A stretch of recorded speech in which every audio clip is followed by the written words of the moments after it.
L'accomplissement de la malédiction de Noé sur Canaan s'est produit des siècles plus tard lorsque les Israélites de la lignée de Sem sont entrés dans le pays de Canaan et ont soumis les habitants. 1 Roi 9, 20, 21.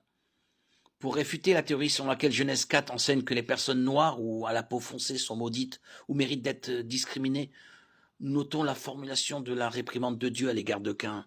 Désormais tu es maudit, chassé loin du sol. Genèse 4, 11. Et l'Éternel mit un signe sur Caïn. Verset 15.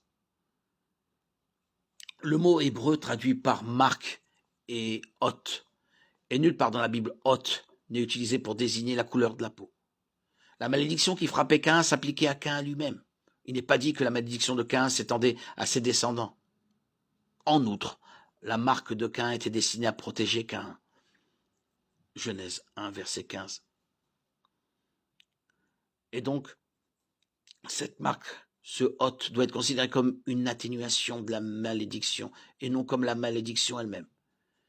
Il n'y a absolument aucun fondement biblique à l'idée que les descendants de Caïn avaient la peau foncée.